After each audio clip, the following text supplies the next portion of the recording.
Vaxt keçdi, amma içimdə qaldın. Getmedin, sadəcə sustum.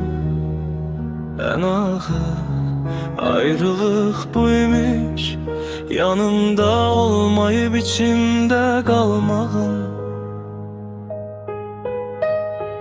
Geceler adını pıçıldadım küləyə, cavab vermedi. Amma dinledi, senden qalan tek şey bu imiş. Unuda bilmediğim bir xatirə.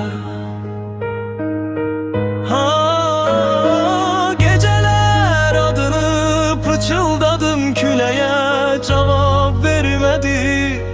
Amma dinledi, senden qalan tek şey bu imiş. Unuda bilmediğim bir xatirə.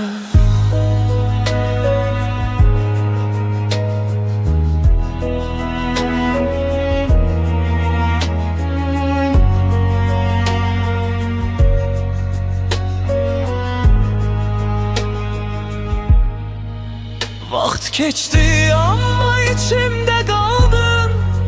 Getmedin, sadəcə sustun. Ən ağır ayrılıq bu imiş, yanımda olmayıb içimdə qalmağın. Geceler adını pıçıldadım küləyə, cavab vermedi.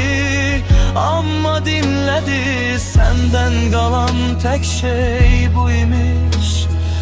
Unuda bilmediğin bir xatirə. Geceler adını pıçıldadım küləyə, cavab vermedi. Amma dinledi, senden qalan tek şey bu imiş. Unuda bilmediğim bir xatirə.